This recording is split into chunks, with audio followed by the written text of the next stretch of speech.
Así que pasamos a explicar un poquito lo del parcial. La pregunta 1. Con respecto al intendente de la ciudad A y el asesor que le decía que no se preocupe porque en la ciudad B hubo muchos más casos, 5 veces más casos. ¿Qué era lo que tenía que saber el intendente? Entonces, como datos.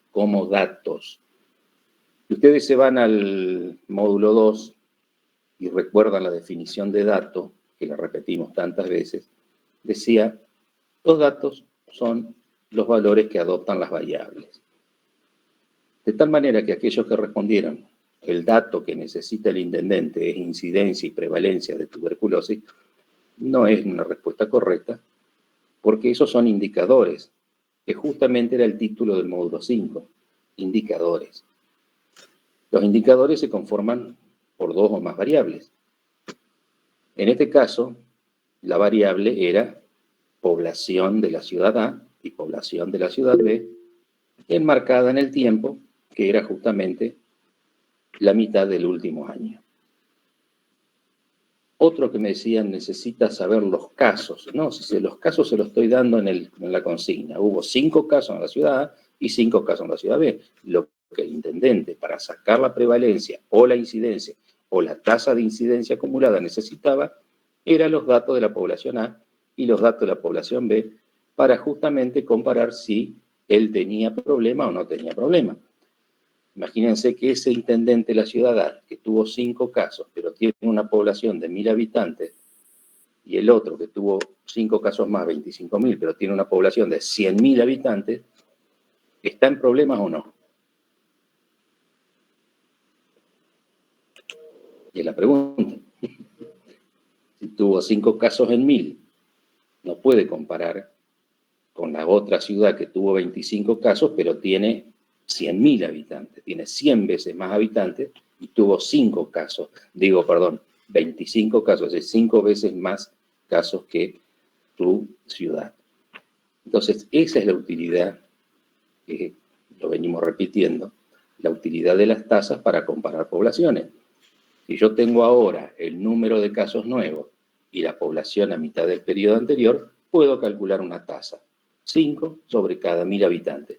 Y el otro, con la ciudad B, también se puede comparar, son 25 cada 100.000, o sea que cada 1.000 es 0,25. Entonces, ¿quién está más en problema? ¿El que tiene 5 casos por 1.000 o el que tiene 0,25 casos por 1.000? Y ahí viene entonces lo de la utilidad de las tasas. ¿Me expliqué? Por eso se consideró incorrecta, volviendo al parcial, si la respuesta era incidencia o prevalencia. Los datos fundamentalísimos que necesitaba, que se los tenían que decir ustedes porque ustedes estaban escuchando esa charla, era, perdón, intendente, lo que usted necesita son los datos de la población de la ciudad A y la población de la ciudad B. Bueno, pasamos al segundo. Miren que les puse números pero tan redondos. 50 masculinos y 50 femeninos en la fábrica. 50 sufrieron enfermedad pulmonar. ¿Cuál es la incidencia acumulada? Si ustedes se van al apunte que lo tenían abierto mientras estaban en sus casas respondiendo esto, la definición de la incidencia acumulada es los casos nuevos sobre, es más, déjenme, es lo que está en el punto 3, la incidencia acumulada de casos nuevos sobre el número de individuos al comienzo del periodo. El comienzo del periodo eran los tipos que estaban laburando, eran 100 tipos que estaban laburando. ¿Qué casos hubo de derrame pleural? 50. Entonces, la incidencia acumulada es 50 sobre 100, 50%. ¿Qué cantidad de cefalea sufrieron? 35. Bueno, entonces el índice acumulado de cefalea es 35%. Por eso les di números redonditos. La gran mayoría, por supuesto, a este punto lo respondió bien. Se ligó 10 puntos del total de 100. Ahora, la cosa se complicaba un poquito después porque del total de los enfermos pulmonares, y los enfermos pulmonares eran 50, fallecieron 10 hombres y 20 mujeres. Y en negrita decía específicamente, calcule y exprese en porcentaje. expresar en porcentajes es calcular una medida de resumen que se llama, dentro de las medidas de frecuencia, se llama porcentaje, y entonces se preguntaba cuál era la tasa general de mortalidad, cuántos murieron. Y ahí lo decía, fallecieron 10 hombres y 20 mujeres.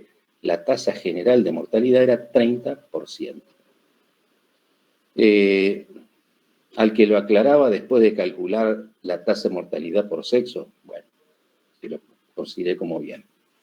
Pero cuando sería el 20% de mujeres y el 10% de hombres, ¿no, profe? No, tampoco. Porque sí, era por sexo. Justamente la segunda consigna era la tasa de mortalidad específica por sexo. Cuando se dice que una tasa es específica, quiere decir que uno está ajustando esa tasa. Ajusta el numerador porque va a decir cuántos hombres murieron. ¿Cuántos hombres murieron? 10. Cuando uno ajusta el numerador, debe ajustar el denominador. Tengo que poner ahí la totalidad. Cuando yo estoy calculando la específica, ¿tengo que poner el total de los trabajadores? No, porque la mujer no es hombre. Entonces, tiene que ser cuántos hombres murieron de los hombres que estaban en posibilidad de morir. Los hombres que estaban en posibilidad de morir, por eso les di número redondo, eran 50. Entonces, si murieron 10 de 50, murieron el 20%. El 20%. De los hombres. Exactamente. Y el 40% de las mujeres. El 40% de mujeres. 20, ajusté el numerador, tengo que ajustar el denominador. ¿Me expliqué? Si pregunto cuántos hombres murieron, de los hombres que eran. No voy a poner el total, porque la mujer no era hombre. No estaba en riesgo de morir como hombre. ¿Por qué? Porque era mujer. Entonces, 10 hombres murieron de 50 hombres. Eso es mortalidad específica por sexo. Con respecto a la tasa de letalidad, y dice tasa general de letalidad, yo les dije, no están los apuntes, tomen nota, porque la tasa de letalidad es cuántos mueren de los que enfermaron. Entonces yo ya sé, y les dije que murieron 10 hombres. ¿De cuántos? De los hombres que enfermaron. ¿Cuántos hombres enfermaron? 20, porque dice 20 hombres y 30 mujeres sufrieron derrame pleural o enfermedad pulmonar. Entonces, ¿cuántos murieron de esos 20? Porque es una tasa nuevamente específica. Murieron 10 hombres de 20 hombres que enfermaron. O sea, el 50% de los hombres murió. ¿Y cuántas mujeres murieron? Murieron 20. ¿De cuántas mujeres afectadas? 30. 20 sobre 30 da un 66,6, un 67%. Yo tengo que ver entonces ahora, analizando esto, primero que esa intoxicación por vapor es muy letal. ¿Por qué? Porque de 50 que se enfermaron, murieron 30, o sea, es bastante letal. Y que la letalidad afectó con más fuerza a las mujeres. ¿Por qué? Para esto me sirve la tasa de letalidad específica por sexo, porque de las mujeres enfermas murió el 66% y de los hombres enfermos murieron el 50%. Afectó. ¿Por qué puede ser? Y no sé, bueno, la mujer tiene más grasa corporal, supónganse que este tóxico orgánico se acumula mayormente en las grasas y bueno, eso ya es cuestión después de otro tipo de estudio.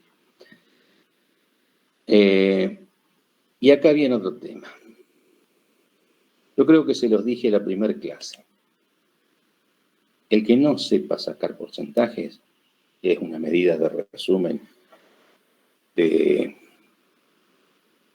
conocida como medida de frecuencia, cuando he usado las escalas nominal u ordinal para agrupar o medir mis datos. El que no sepa sacar porcentajes no aprueba la materia. Y este punto, específicamente, en el parcial, tenía un total de 20, sacar estos porcentajes. 20 de 100. Y tuve que ver cosas que me respondían como 0,3%, en vez de 30%, o 0,60 la letalidad, 0,6, perdón, la letalidad, y 0,6, repito, no es lo mismo que 60%. Incluso hubo alguno que me llegó a poner mortalidad específica por sexo, mujeres, hombres 100%, mujeres 200%. Si uno se pone a ver lo que escribe, con eso me estás diciendo que murió el 100% de los trabajadores masculinos. O me estás diciendo que murió el doble de las mujeres que eran. Si me pones, murió el 200% de mujeres, estás diciéndome que murió el doble de las mujeres que estaban trabajando. ¿De dónde surgieron? De la nada, no sé. Piénsenlo, piénsenlo, antes de mandar una barrabasada así. Bueno, por supuesto que el punto 3, la gran mayoría lo aprobó. Valía 10 puntos cada una. El punto 3, realmente, en el inciso A y el inciso B, era un regalo de la cátedra hacia ustedes de 20 puntos. Porque lo único que tenían que hacer es en el apunte fijarse la definición de cada uno. Y si vos te veías la definición de cada una de las incidencias, o la definición de prevalencia, de esas tasas tan importantes como incidencia o prevalencia, si te ibas únicamente a la definición, yo te estoy diciendo, dada la siguiente fórmula o la siguiente definición, ¿a cuál corresponde? Casos nuevos en un periodo de tiempo sobre el número de individuos al comienzo del periodo. Es incidencia acumulada. No hay vuelta que darle. No hay vuelta que darle. Vayan al apunte del módulo 5 y lo van a ver. Casos en un momento dado sobre la población total en ese momento, es tasa de prevalencia, no hay otra. Este era un regalo de 20 puntos. El número 4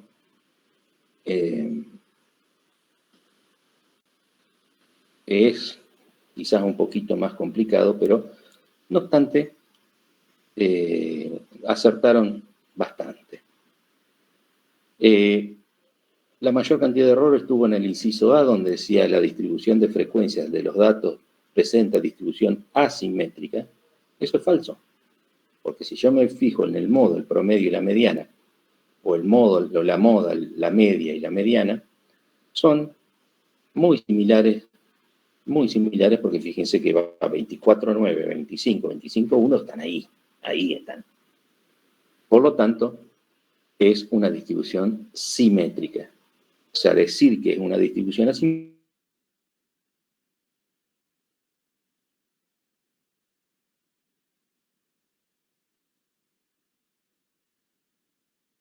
no de 30.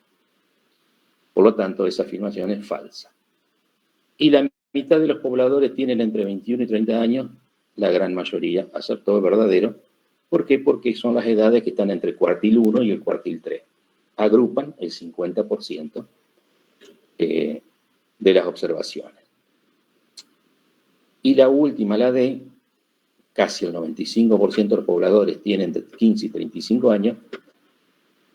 Eso era un poquito para calcular, porque si había una definición ahí en el apunte donde te decía que si vos conocés el desvío estándar y conocés la media, un segundo que llegó el cordero, mi guardián sale ahora. Basta, asesino, basta. Bueno, volviendo. Había dentro de la definición de lo que era el desvío estándar, como medida de dispersión, cuando yo la he usado como medida de resumen, cuando he medido mis variables en escala numérica.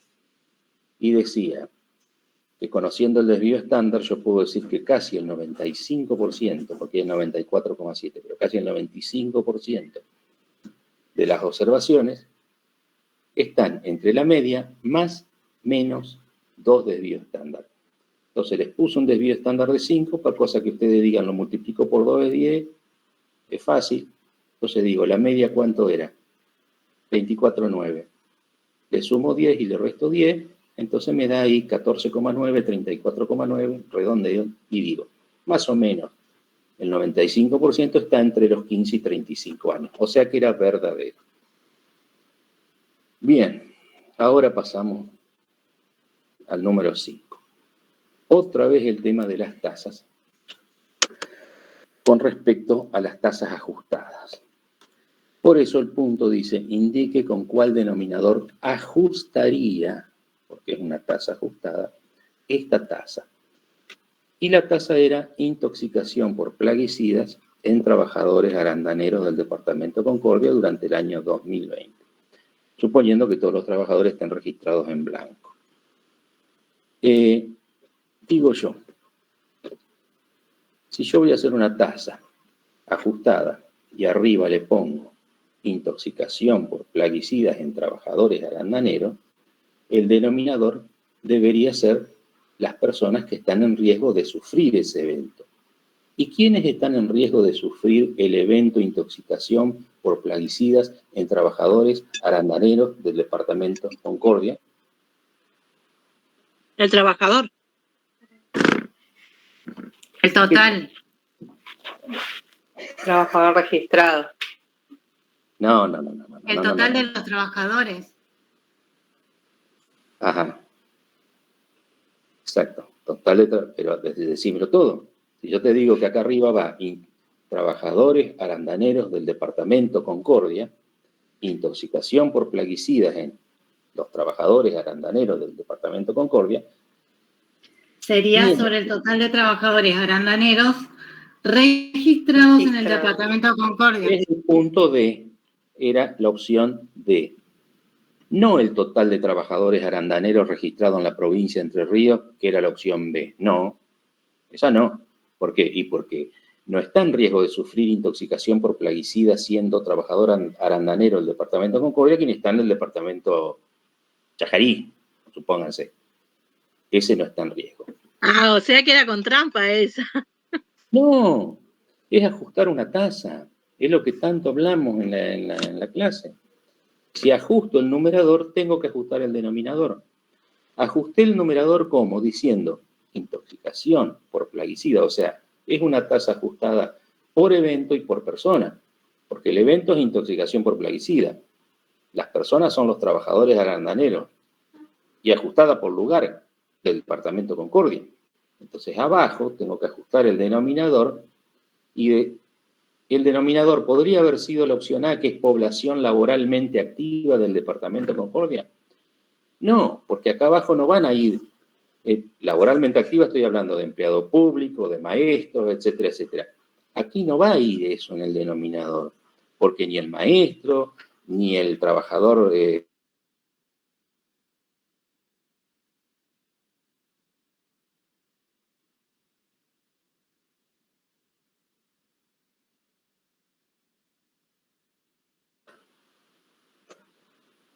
tampoco era la opción C, población atendida por intoxicación en el Hospital Masbernat. ¿Por qué? Porque no tiene nada que ver.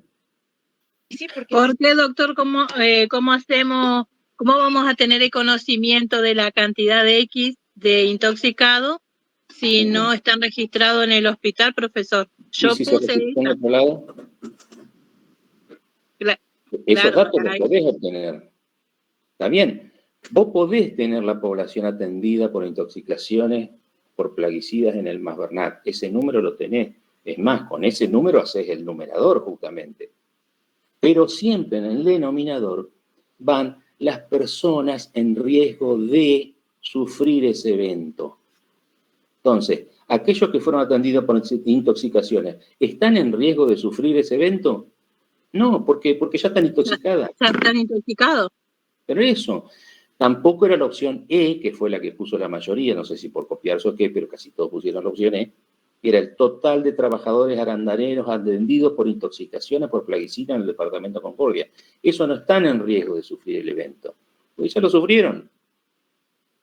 Entonces, la opción correcta era el total de trabajadores arandaneros registrados en el Departamento Concordia, que es lo que sí me da a mí una tasa con la cual yo pueda comparar, por ejemplo, con trabajadores de los cítricos o trabajadores de las arroceras, etcétera, donde yo puedo comparar, por ejemplo, si la intoxicación por plaguicida afecta más a un sector laboral que a otro sector laboral.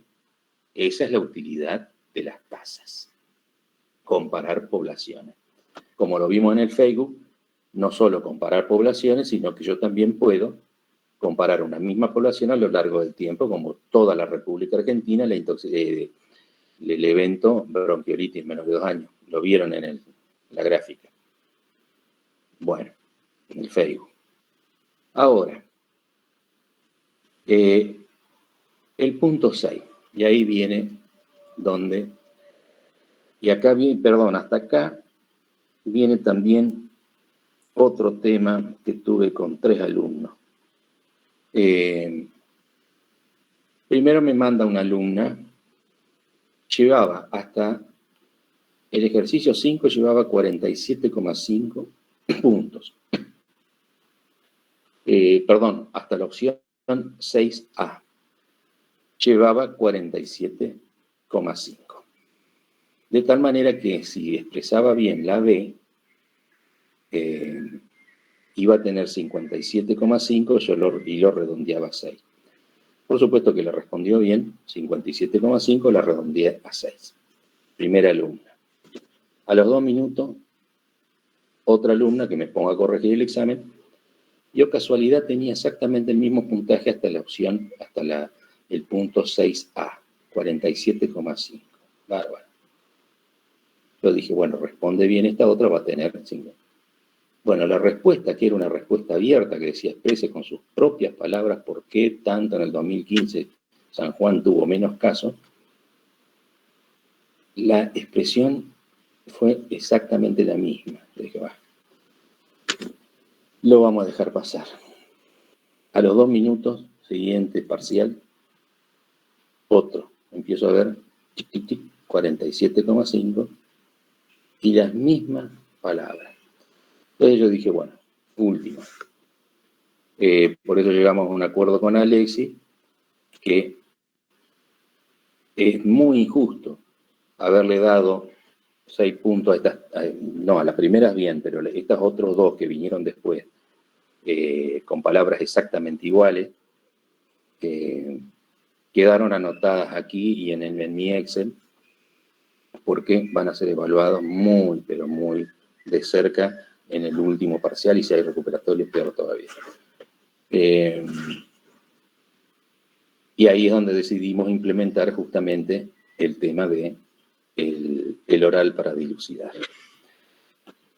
Después hubo otros que también uno se daba cuenta que copiaron porque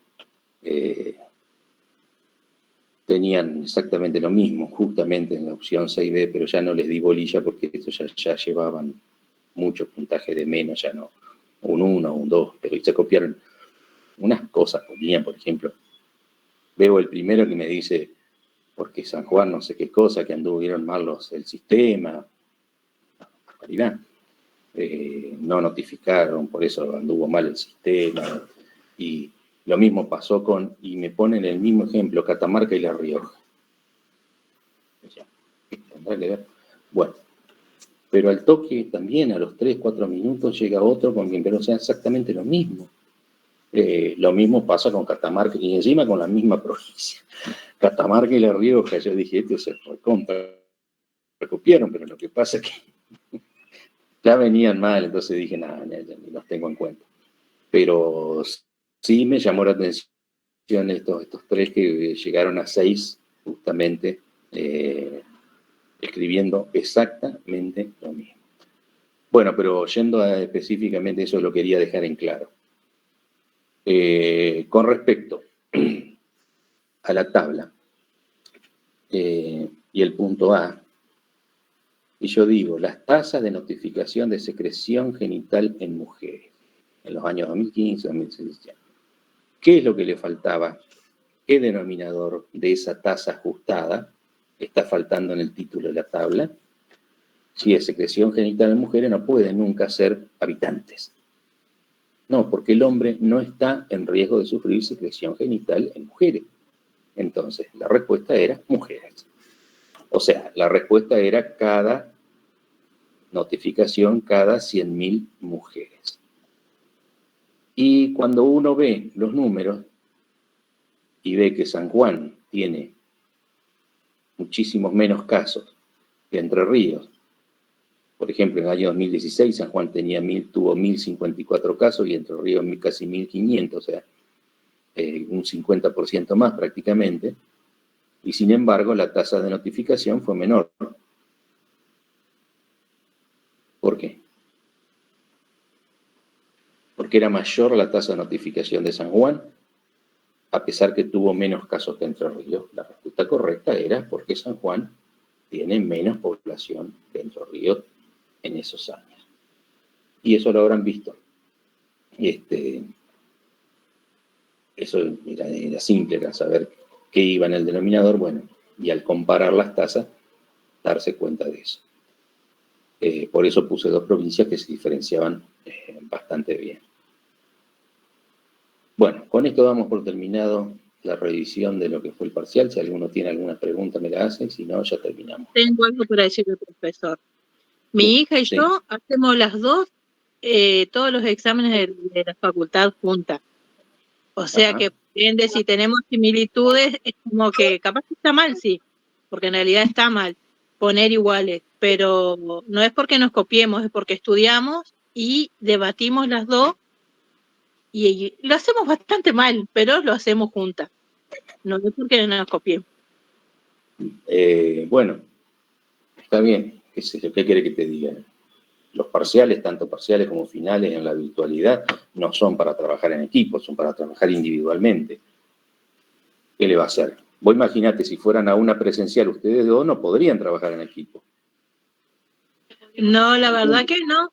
Es más, cuando ustedes trabajen, si ya no trabajan, pero no van a deliberar entre ustedes dos qué operación tengo que hacer yo acá, o che, ella no te va a estar llamando a vos, mirá, tengo que hacer una dilución al 5% de cloruro de sodio acá, ¿cómo hago? No, cada una va a trabajar independientemente.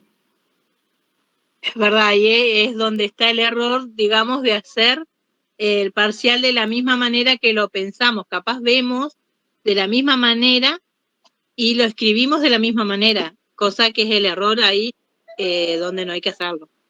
Pero lo reconozco y por eso te lo digo.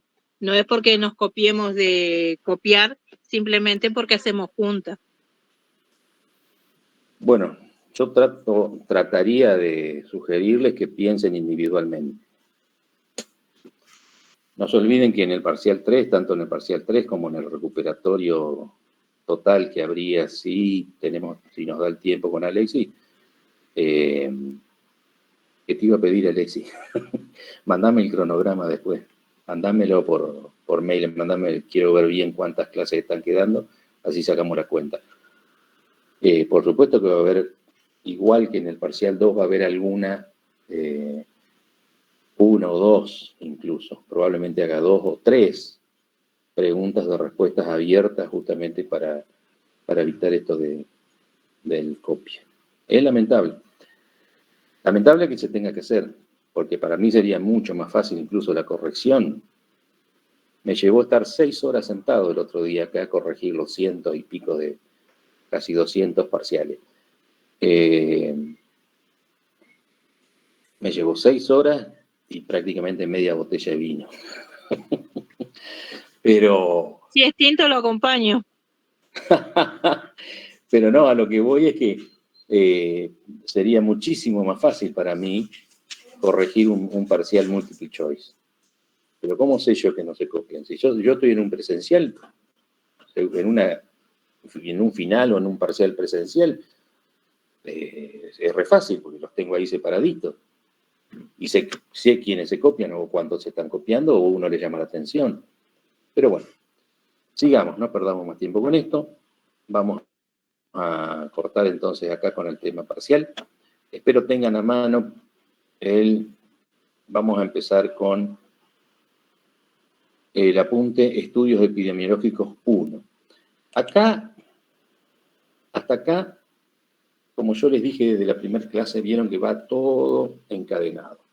Hasta acá han sabido distinguir lo que son las variables, han sabido ordenar los datos, que son los valores que arrojan esas variables, mediante tablas y gráficos. Han sabido resumir los datos, eso fue lo que dimos en el último módulo. Y ahora vamos a ver cómo encarar o cómo diseñar un estudio epidemiológico. Si ustedes tienen a mano, entonces, el apunte Estudio Epidemiológico 1, van a ver que comienza con una serie de ítems que dice situación nutricional en niños menores de 10 años en una comunidad, infecciones parasitarias en personas de un barrio, enfermedades malignas de la sangre en trabajadores de salud en un hospital, alto nivel de ausentismo en trabajadores en una empresa, aumento de denuncias de violencia familiar en una seccional. Cualquiera de estas situaciones, que son ejemplos, porque ustedes imagínense que hay infinitos ejemplos, pero acá quise volcar algunos, como para que tengan la idea de que cualquiera de estos es considerado un problema de salud. Entonces, cuando yo tengo a mano, tengo a la vista un problema de salud y tengo mi visión periférica de epidemiólogo, o he estudiado epidemiología, o estoy desempeñando mi tarea en mi centro de salud, pero tengo aquello que en la carrera me hizo pensar que yo podía llegar ante este problema de salud a investigarlo, entonces me planteo dos cosas sobre ese problema de salud que yo veo en mi barrio, que yo veo en mi lugar de trabajo. ¿Tengo información yo? Entonces yo tengo dos opciones, sí o no. Comenzamos con que yo no tenga la información.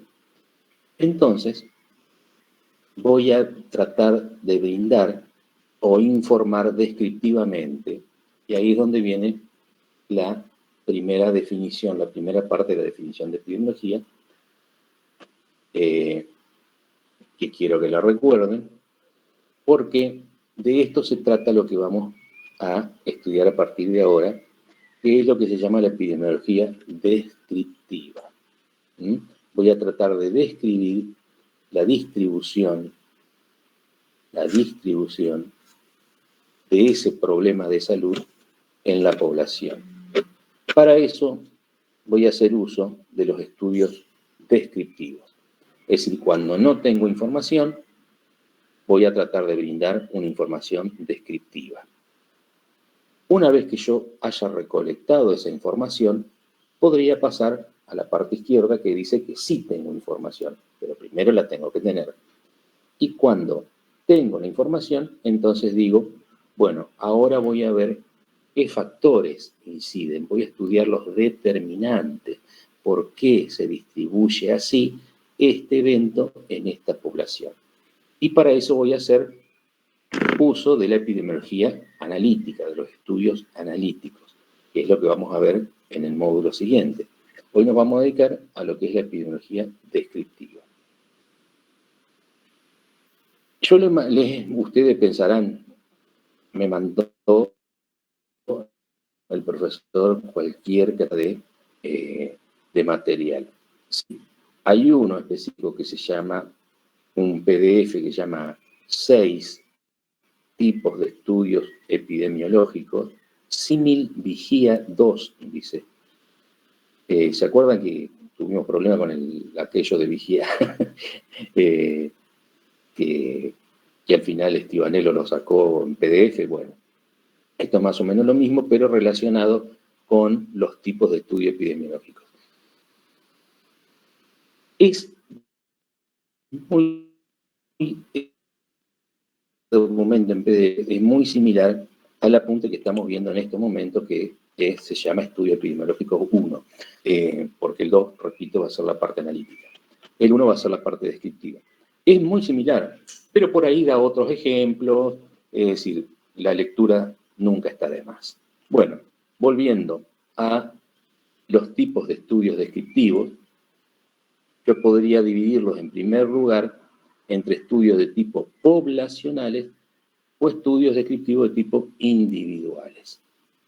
Dentro de los poblacionales lo que vamos a ver son dos, son los estudios ecológicos y los análisis de situación de salud, y dentro de los individuales vamos a ver el reporte de casos, de series de casos, y uno que está en negrita ahí, que es quizás uno de los más importantes y los más útiles para ustedes el día de mañana cuando se quieren investigar, que son los estudios de corte transversal. Eso como estudio descriptivo de tipo individual, estudio de corte transversal. Acá únicamente los estoy detallando, no detallando justamente, sino nombrándolo, pero ya vamos a entrar en detalle en cada uno de ellos. Con respecto a esto, otro del material adicional que les envié es otro PDF justamente que se llama, dice 6 nuevos encuestas transversales. Ese documento o material adicional es para aquel que decida indagar aún más en el tipo de estudio de corte transversal, es simplemente como para tenerlo en cuenta si el día de mañana yo quisiera realmente hacer un estudio de corte transversal, pero se los dejo como material adicional. Bueno, y acá entonces surge la pregunta de cuál voy a elegir, qué tipo de estudio descriptivo voy a elegir yo para describir mi problema de salud. Y entre otros factores va a depender de cuál es justamente el objetivo del estudio, con qué datos voy a poder contar yo para mi investigación, la cantidad de tiempo que tengo y los recursos económicos que vaya a tener. Voy a ver que algunos, si bien pueden ser estudios más específicos, pero me van a llevar mucho tiempo. Voy a ver otros que por el objetivo del estudio que yo tengo, lo hago porque tengo fácil acceso a los datos, y hay otros que me lo planteo, pero digo, no, pero pucha, para recolectar estos datos me va a llevar mucho tiempo, entonces voy a tratar de elegir otro tipo de estudio, etcétera, etcétera. Entonces, de cuál voy a elegir va a depender de muchos factores. Vamos a empezar por el primero, que es de tipo poblacional, los estudios ecológicos. Vamos a dar algunas características y este material justamente se complementa con el otro material que les mandé, que se llama 6 tipos de estudios ecológicos, entre paréntesis decía no enviado, después se lo voy a sacar al título ese, porque esa es una descripción de los distintos tipos de estudios ecológicos que hay. Pero vamos a ver con la característica entonces de los estudios ecológicos. La característica del estudio ecológico es que compara la distribución de frecuencia de una enfermedad, distribución de frecuencia, es decir, cuán más o menos se distribuye una enfermedad entre dos poblaciones en un mismo periodo de tiempo o en una misma población en diferentes periodos de tiempo. De ahí, justamente, van a salir dos tipos de estudio ecológico. Si comparo una enfermedad entre dos poblaciones, estoy hablando de un estudio ecológico de grupos múltiples. Grupos múltiples. Ahora, si comparo esa misma población, esa enfermedad en la misma población en diferentes periodos de tiempo, estoy hablando de un estudio ecológico de tipo de series de tiempo. Y después vamos a tener los otros que son los mixtos, donde compara distintas poblaciones en distintos periodos de tiempo, entonces se llama estudio ecológico mixto. Esas tres diferencias la ven justamente en el apunte que se llama tipos de estudio ecológico. Exploratorio, de grupos múltiples, de serie de tiempo, o los mixtos que son de grupos múltiples más serie de tiempo. Otra de las características de los estudios ecológicos es que tiene algunas ventajas y algunas limitaciones. Pero fíjense que dentro de los objetivos que estaba el hecho de describir y explora variables relacionadas con esa aparición de la enfermedad, medidas en una población, por ejemplo, el ejemplo más común, uno de los ejemplos más comunes, es la correlación que puede haber entre el consumo de carne per cápita y la frecuencia de cáncer de colon, por ejemplo, en diferentes países. Investigadores quisieron ver si había alguna relación o correlación entre esas dos variables. ¿De cuáles dos variables estamos hablando? consumo de carne y cáncer de colon. Entonces compararon diferentes países donde compararon el consumo de carne per cápita. ¿Saben lo que es consumo de carne per cápita? Esa palabrita per cápita. Por cabeza, por persona. Por persona, por cabeza, justamente.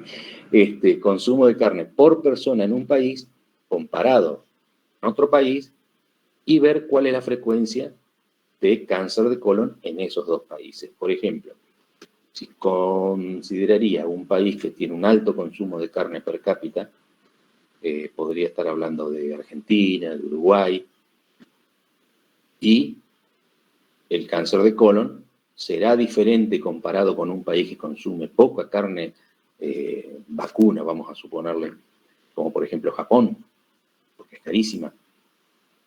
La frecuencia de cáncer de colon será mayor acá, será mayor allá. Esos son estudios ecológicos. Las ventajas que tiene que son económicos y fáciles de realizar. Yo puedo realizar un estudio ecológico sentado en mi computadora, analizando bases de datos, registros rutinarios, esa es otra de las ventajas. Información totalmente accesible hoy en día a través de Internet. Porque, por ejemplo, si quiero ver cuál es el consumo de carne per cápita en Argentina, Uruguay o Japón, simplemente tengo que ir, por ejemplo, qué sé yo, a la base del SENASA o a los registros de venta de carne frigoríficos, etcétera, etcétera. Y la frecuencia de cáncer de colon, y me voy a las estadísticas vitales del Ministerio de Salud y tengo cuál es la frecuencia de cáncer de colon en la Argentina, en Japón, en Uruguay. Es decir, se utilizan bases de datos, registros rutinarios, son económicos y fáciles de realizar. Ojo, fáciles de realizar en cuanto al acceso a la información, etcétera, pero hay que pensarlo, ¿eh? No es chacota. Bueno, otra de las ventajas que permiten evaluar la efectividad de medidas de control o prevención a nivel masivo, porque un estudio ecológico de una misma población en distintos periodos, o sea, un estudio ecológico de serie de tiempo, me permite a mí, por ejemplo, comprobar si alguna medida de control o prevención a nivel masivo, estamos hablando de grandes poblaciones, por ejemplo, de país, si tuvo efecto o no a lo largo del tiempo. Supónganse, desde la primera gestión de Ginés González García al frente del Ministerio de Salud, por ejemplo, él impuso el etiquetado en los paquetes de cigarrillos, e impuso el tema de que no se fumara en lugares públicos, etcétera, etcétera. Y eso a lo largo del tiempo uno puede comparar o correlacionar si esa medida de prevención o control tuvo que ver en el consumo de cigarrillos. ¿Y cómo lo ve? Y me voy al registro de venta de las tabacaleras y lo puedo sacar tranquilamente. Eso es un estudio ecológico de serie de tiempo. Otra de las ventajas es que son fuentes de ideas para otras investigaciones, o de ideas o de hipótesis. Es decir, si yo, por ejemplo, les digo, miren, encontré que el consumo per cápita de carne en Argentina es mayor en Japón y a su vez la frecuencia de cáncer es mayor en Argentina que en Japón, la idea o la hipótesis sería que el consumo de carne vacuna está relacionado con el cáncer de colon. ¿Es así o no? Sí. Bien. Es decir, estos estudios ecológicos son fuentes de ideas, de hipótesis, para después generar otro tipo de investigación. ¿Cuáles serían las limitaciones? Y acá viene una de las más importantes, que es la falacia ecológica. Como vos estás estudiando grandes poblaciones enteras, no podés extrapolar ese resultado a nivel de pacientes individuales. Es decir, porque por más que yo vea eso, de que hay alguna correlación entre el consumo de carne vacuna y el cáncer de colon, no puedo extrapolarlo a nivel individual porque pudo haber otros factores que hayan influido para que en este país la frecuencia de cáncer de colon sea mayor, por ejemplo, en Argentina que en Japón. Es decir, eso se llama falacia ecológica. No puedo extrapolar esos resultados. ¿Y cómo entonces podría comprobarlo? Y con estudios analíticos. Pero a mí la idea me la generó. Probablemente el estudio analítico, donde yo sí tenga más asertividad para ver si hay relación entre esas dos variables, terminan diciéndome que no está relacionado. Ah, bueno. Entonces este estudio ecológico, si bien encontró que había correlación entre el consumo de carne y el cáncer de colon, comparando este país con este otro país, en realidad tiene que haber habido otra cosa. ¿Estamos? Por eso se dice que también son particularmente sensibles a sesgos y factores de confusión, entre otras cosas. Y como todo estudio descriptivo, y esto quiero que quede clarito, quiero que quede claro, no puede ser utilizada para poner a prueba o confirmar alguna hipótesis. ¿Por qué? Porque no utilizan un grupo control. Esa es la gran diferencia entre los estudios descriptivos y los estudios analíticos, que los estudios analíticos sí utilizan grupo control.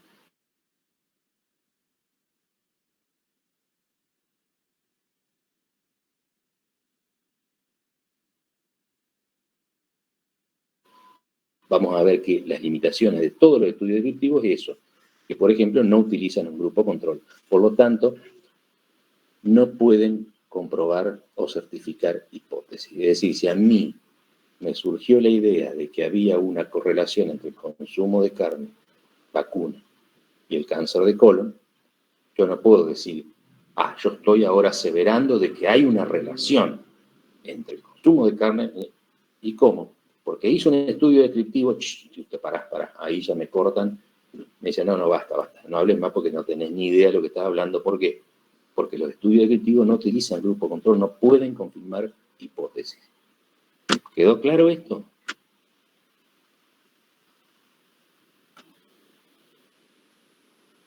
¿Lo repito otra vez, profe? Sí. Los estudios descriptivos, ningún tipo de estudio descriptivo, de los que vamos a ver, entre otros los estudios ecológicos, ningún tipo de estudio descriptivo puede confirmar o certificar hipótesis. ¿Por qué? Porque no utilizan grupo control. Algo con qué controlarlo. Vamos al caso más simple. Yo quiero comprobar si esta vacuna es efectiva. Entonces agarro un grupo de gente y le inoculo. Y al otro, ¿qué le hago? Y la comparo con otro grupo. Ese es el grupo control, donde yo, por ejemplo, le aplico un placebo. O sea, solución fisiológica. Y veo en un grupo y otro cuánto se pesca la enfermedad. Si en el grupo que únicamente recibió solución fisiológica se enfermó 3 veces más que en el que recibió la vacuna, y yo estoy comprobando ahí la hipótesis. ¿Mi hipótesis cuál era? Esta vacuna protege de esta enfermedad. ¿Se entiende? Eso es un estudio analítico, no descriptivo, analítico. ¿Por qué? Porque utiliza un grupo control. Como los como los estudios descriptivos no utilizan grupo control, no pueden certificar la hipótesis. ¿Estamos? ¿Ahora sí? Sí, profe. Bien. Otro de los estudios descriptivos son los análisis de situación de salud. Con respecto a los análisis de situación de salud, hay un apunte que también les mandé que se llama 6, el análisis de situación de salud. Lo leen, lo comparto. Es una herramienta básica para el ejercicio de la salud pública basada en la evidencia. Comprende una serie de procesos de recolección, actualización y análisis de la información que me va a permitir a mí caracterizar. ¿Se acuerdan cuando decíamos? Hay que caracterizar esta enfermedad mediante las variables de tiempo, persona y lugar, etc. Bueno, estos estudios permiten caracterizar, medir y explicar los perfiles de salud, de enfermedad, atención de las poblaciones, considerando características sociodemográficas, condiciones de vida, situaciones geopolíticas, de respuestas organizadas y colectivas de las poblaciones en su interacción con los servicios de salud se utilizan. Y toda esta información, este análisis de situación de salud, hace posible establecer diagnósticos que permitan comparar la ocurrencia de patrones de salud o enfermedad en contextos definidos e identificar cambios a mediano y largo plazo, tanto a nivel provincial como local o incluso institucional. Esta recolección de los datos a mí me va a servir para planificar intervenciones y a su vez la implementación, supónganse, de una sala de situación de salud, no es más que la síntesis de ese análisis de situación de salud, pero presentada y accesible a los tomadores de decisión mediante, por ejemplo, gráficos. Cualquiera de ustedes puede revisar tanto en el Ministerio Nacional, no sé si está en el Ministerio Provincial. En el Ministerio Provincial está físicamente la sala de situación de salud y la diferencia, por ejemplo, entre diferentes análisis de situación de salud es que pueden ser algunos coyunturales, es decir, en la coyuntura se arma esa sala de situación, o de tendencia, donde yo, por ejemplo, en el Ministerio de Salud de aquí de Entre Ríos tengo la sala de situación de salud, que no es nada más ni nada menos que un salón donde colgado de las paredes están los distintos gráficos y tablas relacionados con distintos indicadores demográficos, cantidad de centros de salud por departamento de las provincias, cantidad de médicos, cantidad de enfermeros por departamento, etc. Me da una idea general de lo que es la salud en la provincia. Pero a veces se implementan, sobre todo ante cuestiones catastróficas, como por ejemplo las inundaciones del 2015, la epidemia de dengue, etcétera, etcétera, donde se hacen salas de situación de salud, incluso locales, porque por ejemplo Concordia, Colón, Gualeguaychú, no sé si recuerdan la inundación del 2015, pero requirió que en cada municipio haya una sala de situación de salud donde los tomadores de decisión, es decir, los políticos, los gobernantes, los directores, etcétera, están permanentemente viendo, de repente, bueno, espera, ¿cuántos refugiados tenemos ahora? ¿Cuántos inundados hay? ¿Qué pasa con la comida? Si están recibiendo o no, etcétera, etcétera. Todo eso es una sala de situación de salud que le permite justamente, con información basada en la evidencia, tomar determinaciones a los tomadores de decisión justamente. Eso es el análisis de situación de salud. Entre las ventajas, son económicos y relativamente fáciles, permiten utilización de bancos de datos y registros rutinarios, permite describir los problemas de salud de una comunidad identificando prioridades y permitiendo organizar los recursos de atención en forma más eficiente. Esa es una de las características fundamentales.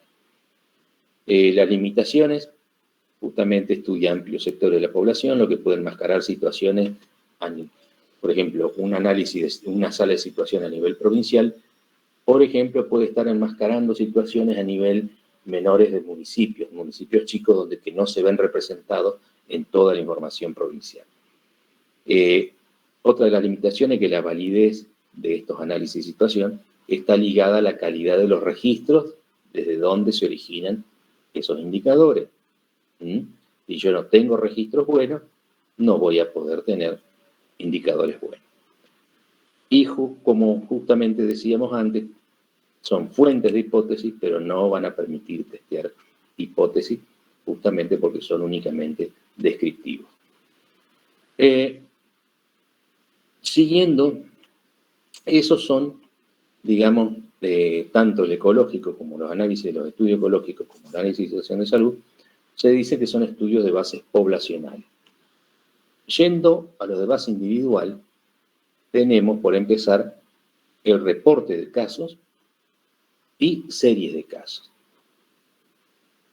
¿Cuáles son las características? Bueno, el reporte de casos o serie de casos es la descripción de un caso debido, por ejemplo, a la rareza de esa enfermedad, y el objetivo es describir y relacionar en forma detallada, variables de interés que van a permitir analizar o comprender fenómenos que no han sido estudiados antes de forma rigurosa o son de reciente aparición. Estos son el reporte de un caso o de una serie de casos. Fíjese que fue muy importante, por ejemplo, si yo les digo, que es el ejemplo que está en en el apunte. De repente, el Centro de Control de Enfermedades de Atlanta en Estados Unidos comenzó a recibir reportes de casos que eran raros, porque se trataban de neumonías por un hongo, por una bacteria en particular que era el Pneumocystis carini, que era rara, y un tipo de cáncer que se llamaba sarcoma de Kaposi, un cáncer de piel, que afecta a órganos internos, pero básicamente se ve como un cáncer de piel, que es común en personas ancianas y de determinadas regiones del mundo, pero en este caso, tanto la neumonía por neumocistis como el sarcoma de Kaposi se estaba dando en varones jóvenes y homosexuales. Esa era la característica, las características de persona que tenían, ¿no? Esto estoy hablando de hace casi 40 años, pero esa serie de casos llevó a elaborar hipótesis a ver qué es lo que estaba pasando. Pero les quiero decir que con esto empezó el estudio de qué enfermedad.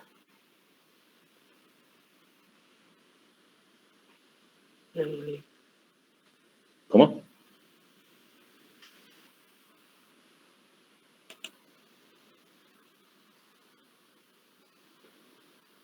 ¿Alguien sabe? La mayoría de ustedes no había nacido cuando empezó esta pandemia. Pero el estudio de esta pandemia de la que estoy hablando comenzó con un reporte de serie de casos.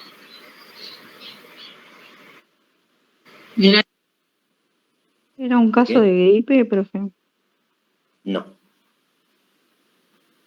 Ustedes no estaban ni en la mente de sus padres todavía cuando sucedió esto. Estoy hablando de hace 40 años atrás. Yo tengo 40, profe. Así que por ahí yo estaba ahí en el proyecto. Ay, no parece.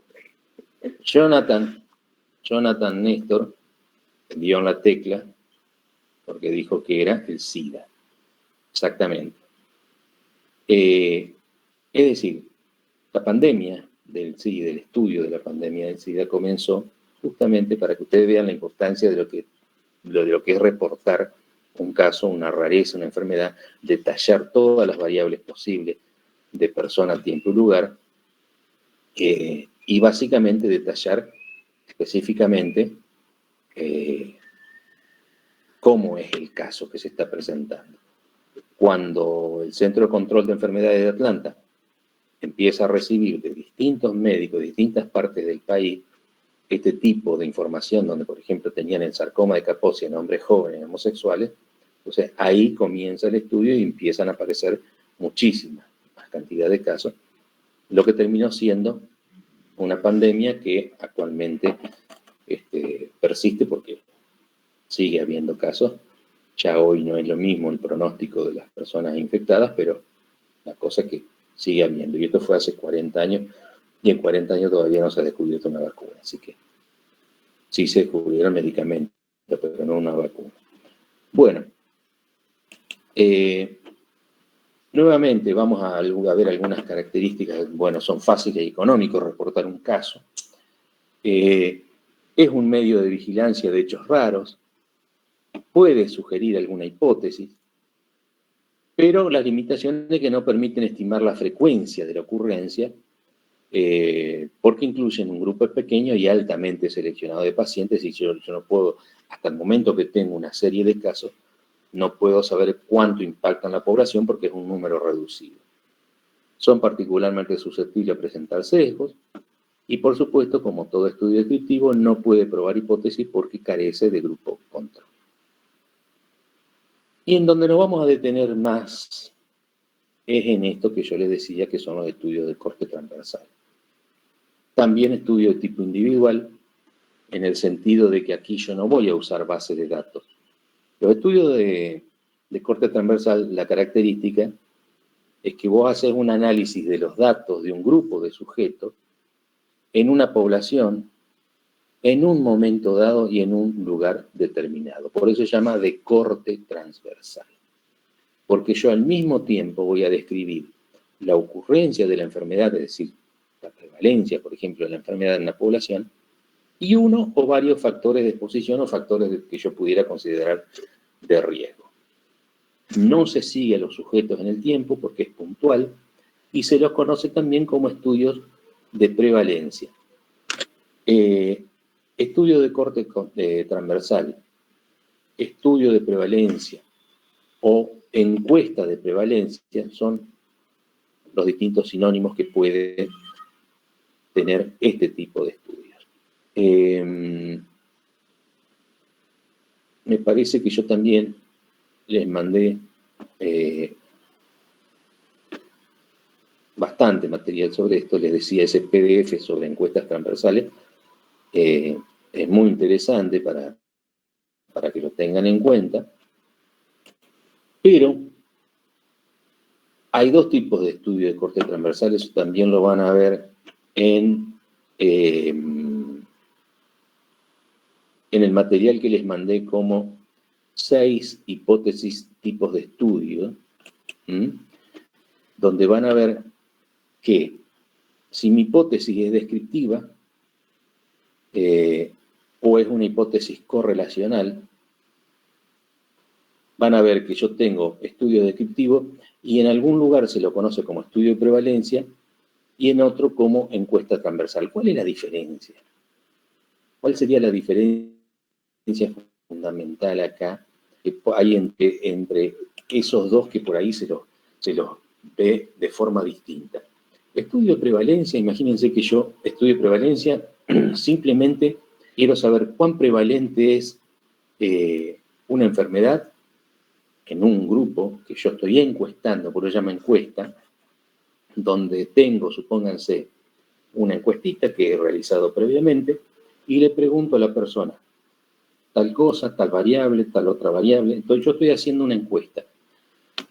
De tal manera que, si yo lo dejo ahí, digo, bueno, acá esto fue un estudio de prevalencia.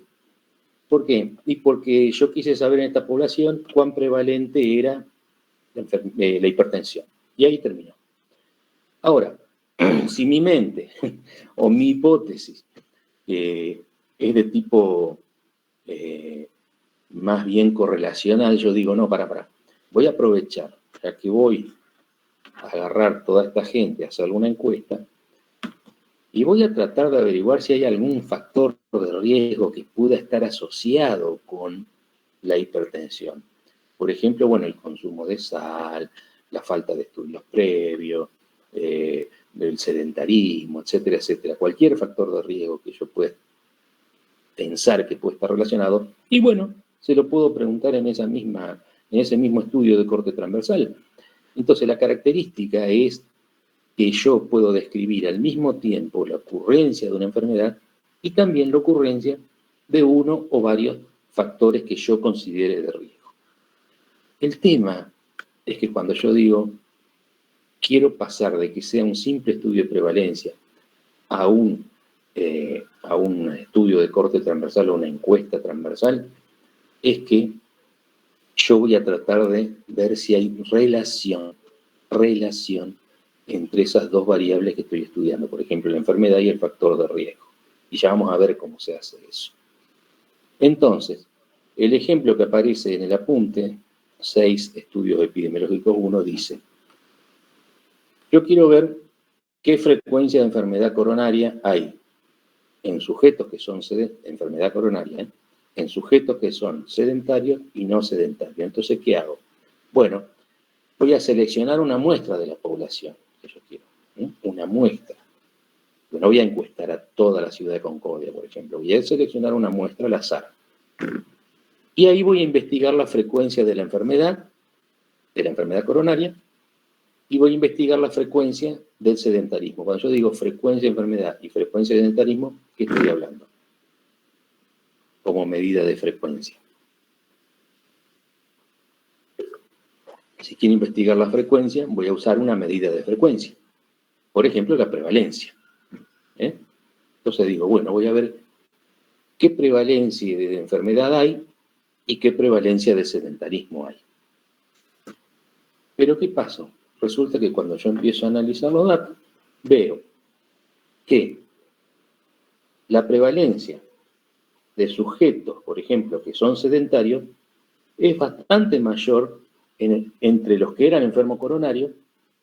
Y entonces yo digo, pará.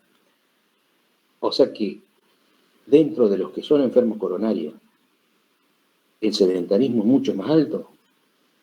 Sí, acá lo tengo en Excel. Ajá, perfecto. Entonces, ¿podríamos nosotros presumir que esas dos variables están asociadas? ¿Podríamos presumir? ¿Sí o no? Sí. Sí, podríamos presumir. Para eso voy a necesitar, que lo vamos a ver ahora, una medida de asociación. Ya vamos a ver cómo voy a tratar de asociar yo esa medida de asociación.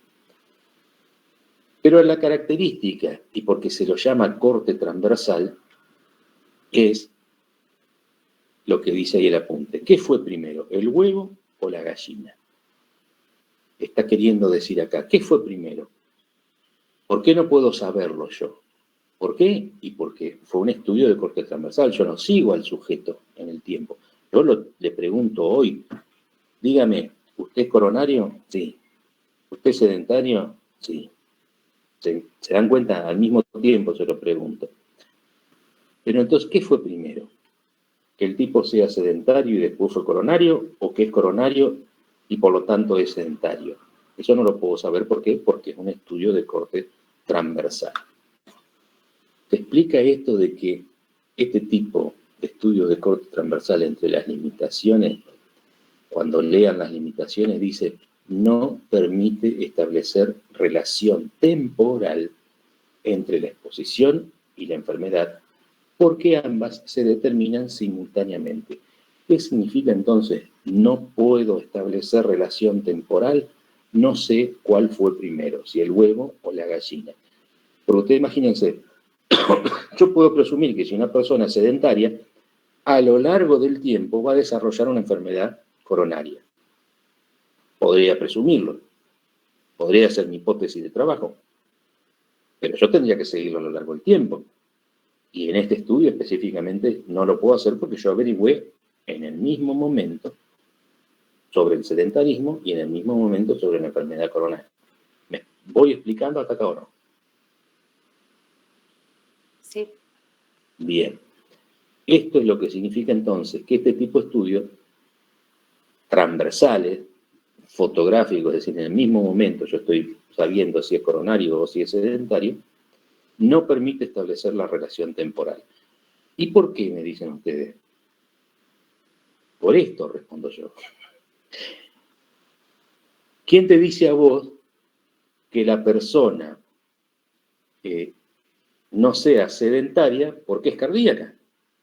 Es decir, su condición de enfermedad coronaria no le permite hacer ejercicio, por lo tanto es sedentaria. ¿Podría ser factible?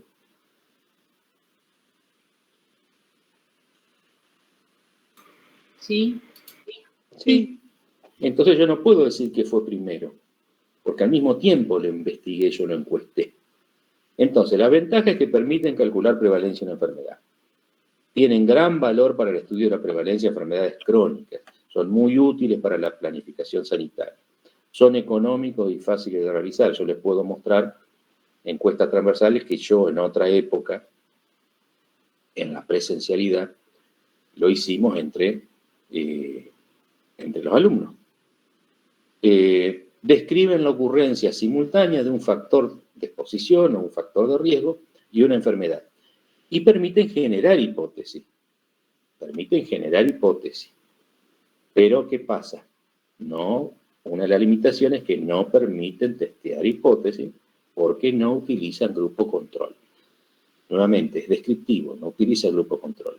Está un poquito más cerca de testear una hipótesis, pero aún así no permite confirmarla. Otras limitaciones que no permiten calcular incidencia. ¿Por qué? Porque incidencia era los casos nuevos en un periodo de tiempo. Como yo lo estoy haciendo acá, un corte transversal, no puedo calcular incidencia. Por lo tanto, tiene escaso valor en el estudio de enfermedades agudas.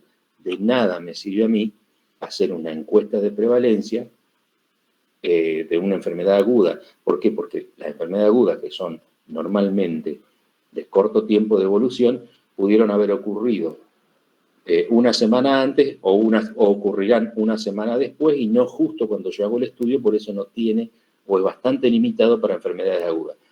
Pero sí tiene mucho valor en enfermedades crónicas, porque así yo lo haga acá el estudio, lo haga acá o lo haga acá, en una enfermedad crónica que te dura un año o más, entonces no hay problema. Ahí sí son útiles. ¿Me explico?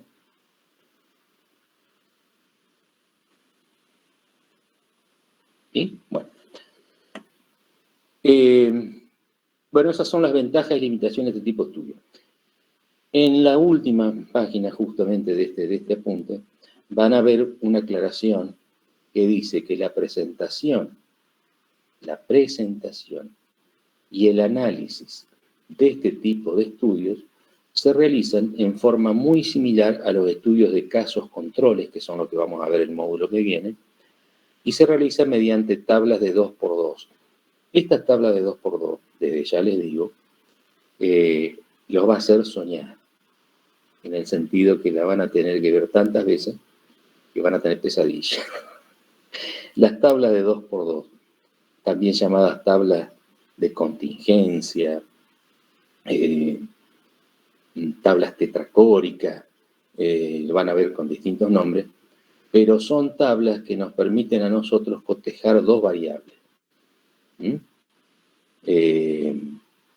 ¿Se acuerdan ustedes cuando vimos variables que decíamos que de acuerdo al papel que tienen en la hipótesis la diferenciamos entre variables independientes y variables dependientes?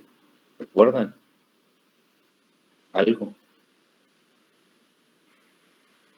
Escucho.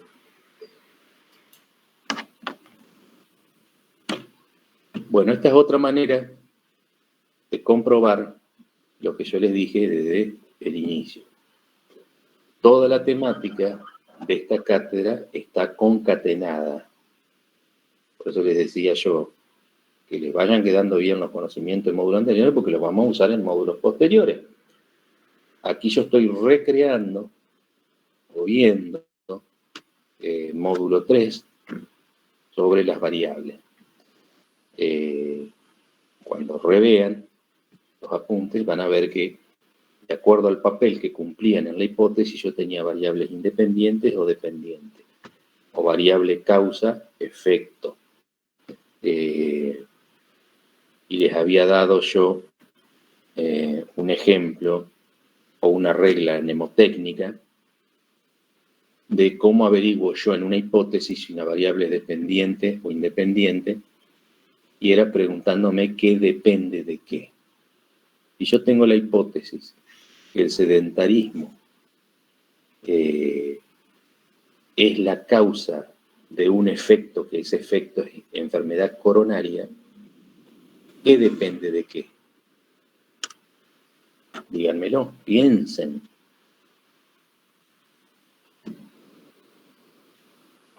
Piensen y vayan pensando también que este tipo de preguntas van a ser las preguntas abiertas en los parciales que siguen y que van a tener que responder con sus propias palabras.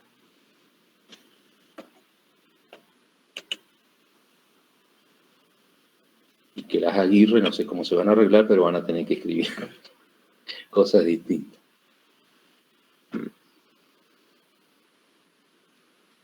Repito. Usted pregunta cuál sería la variable dependiente y cuál la independiente entre la enfermedad coronaria y el sedentarismo. Exactamente, exactamente. ¿Quién habló? Natalia. ¿Medina? Sí. Bien. Esa es la pregunta. ¿Cuál es la respuesta? Y hoy dio el ejemplo que podría ser que tenga una vida sedentaria por el hecho de su problema Claro. Exacto. Pero mi hipótesis, ahora la cambio. Ahora la hipótesis yo digo, no, para. Yo quiero ver si el sedentarismo es la causa de este efecto que es enfermedad coronaria. ¿Cuál de esas dos variables es la dependiente y cuál es la independiente? La enfermedad coronaria es la variable dependiente. Muy bien. O sea, la regla mnemotécnica era preguntarse, cuando yo tengo una hipótesis, ¿qué depende de qué? Y en mi hipótesis, yo digo, no, la enfermedad coronaria depende del sedentarismo. Entonces es la dependiente. Y yo les hacía este jueguito con las manos, porque en la tabla de 2×2, la variable independiente siempre va a la izquierda, como fila. Y la variable dependiente va arriba, como columna. En la tabla 2×2 siempre es así. Si ustedes no saben eso y mezclan, los resultados son, o sea, cualquier cosa. Les va a dar cualquier cosa si no tienen claro lo que dimos en el módulo 3 con respecto a saber diferenciar en una hipótesis cuál es la variable dependiente y cuál es la independiente. Si no lo tienen claro, ni sigan. Si no lo tienen claro, ni sigan, porque ahora viene todo, tiene que ver con eso. Todo tiene que ver con eso. Entonces, volviendo.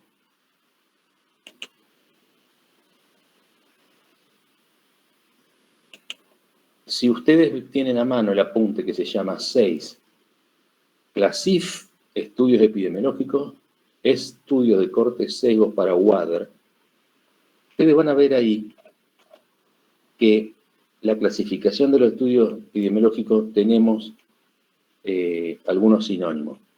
La causa es sinónimo de factor de riesgo, es sinónimo de exposición, es sinónimo de variable independiente. Y el efecto, lo que va acá arriba, es conocido también como evento, como enfermedad, como el desenlace, como la variable dependiente.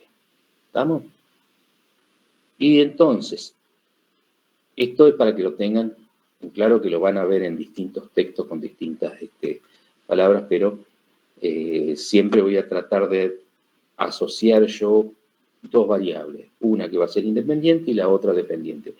Llámalo factor de riesgo o enfermedad, llámalo causa-efecto, llámalo exposición y desenlace, llámalo como quieras, pero siempre voy a tener la independiente y la dependiente. Bueno, particularmente en este apunte, que repito, se llama 6, CLASIF, estudios epidemiológicos, vemos que por la manipulación de estos estudios yo los puedo dividir en observacionales, observo, y ahí tengo los dos tipos de estudios, los de la epidemiología descriptiva y la epidemiología analítica. En este momento estamos hablando únicamente de los descriptivos.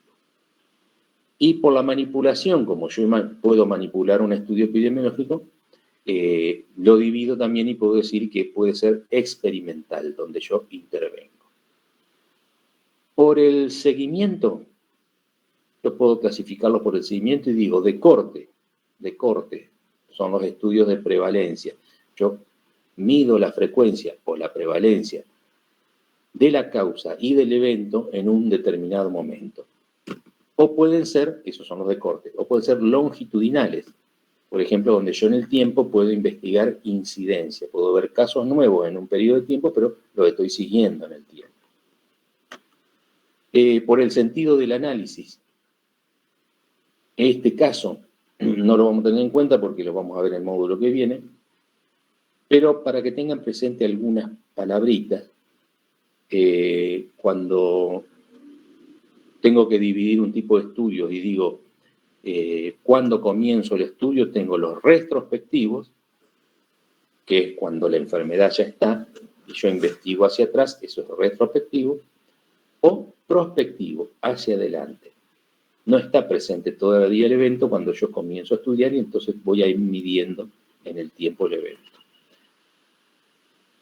Particularmente en este apunte se hace hincapié nuevamente, y cómo no, en los estudios transversales. Se realizan cuando tomamos una muestra de población, sin saber si esa población está afectada por la enfermedad, sin conocer previamente qué individuos presentan o no el fenómeno que yo estoy estudiando.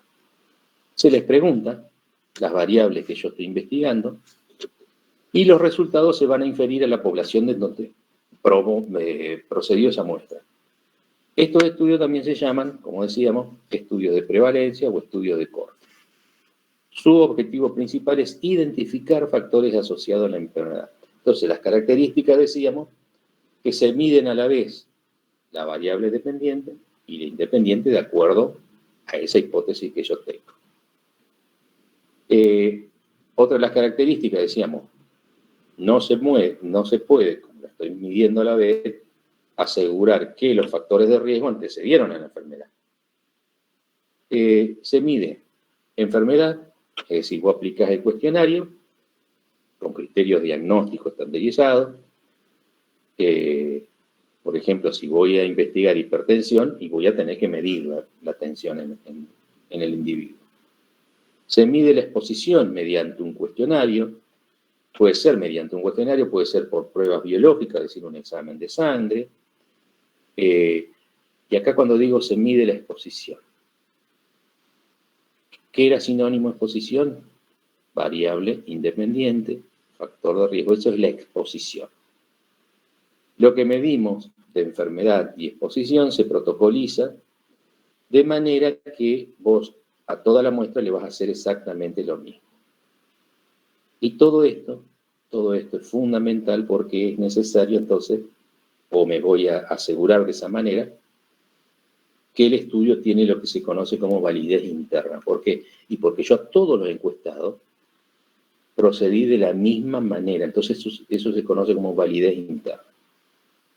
Y finalmente tenemos la posibilidad de introducir esos datos en una tabla de 2×2, que se parte de un grupo de la población a la que se encuestó. Y aquí viene, y les pido específicamente que saquen ese apunte y vean la página 2 donde tengo el ejemplo de la tabla de 2×2. ¿La tienen a mano? Si no sigo hablando al cohete. ¿Está a mano? Sí, profe. Sí, verdad. Bueno, Sí, profe. en la página 2, ¿Cómo se llama el apunte, profe? 6, la CIF, estudios epidemiológicos. Donde hacer clasificación de los estudios. Bueno, en la página 2 van a ver lo que se conoce como tabla de 2×2. Tabla de doble entrada. ¿Por qué? Porque por un lado tengo la entrada de los expuestos y no expuestos, o sea, lo que es la variable independiente, como les decía en la fila.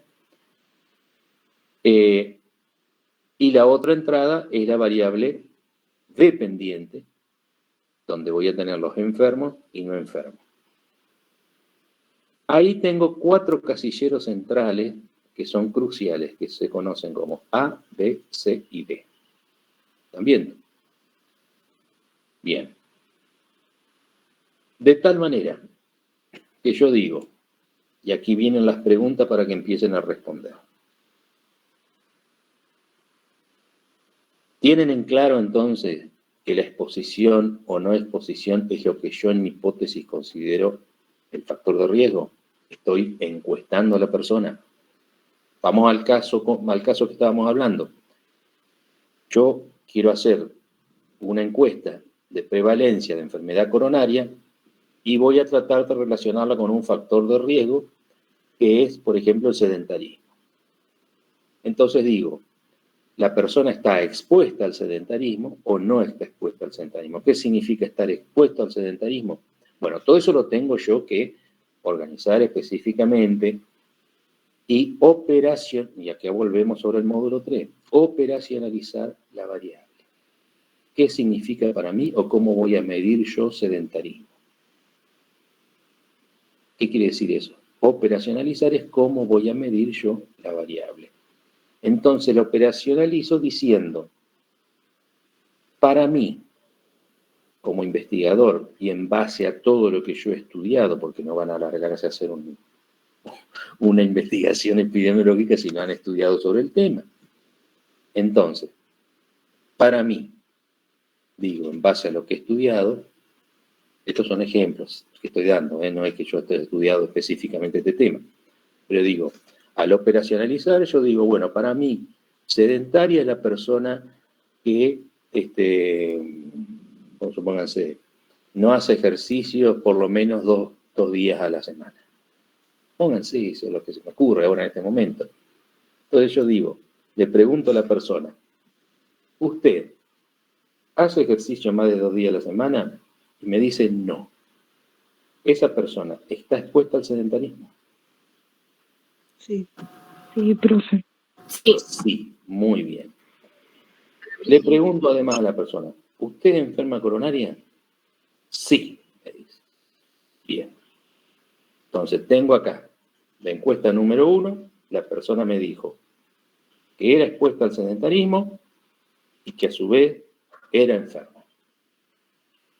Ese palote, y al palote estoy hablando de que ahí yo voy a tener un paciente, tengo la primera encuesta y tengo que ahora yo saber en qué lugar de la tabla de 2x2 voy a colocar ese paciente. Y ahora ustedes están viendo, ¿en qué lugar lo voy a colocar? ¿En la A, la B, la C o la D? En la A. Muy bien, todos coinciden entonces que va en la A. ¿Por qué?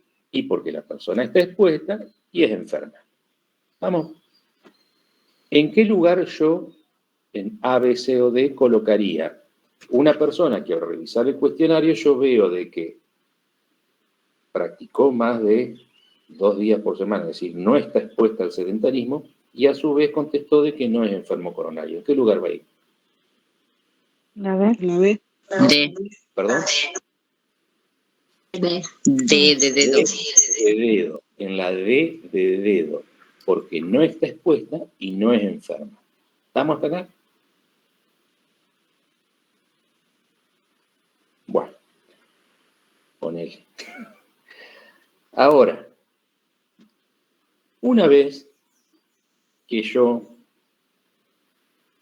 revisé, supónganse, los 200 cuestionarios, encontré que sedentarios, o sea, que estaban expuestos al sedentarismo, había 75.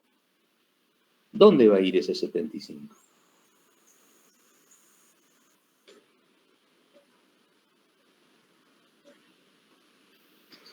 En la B.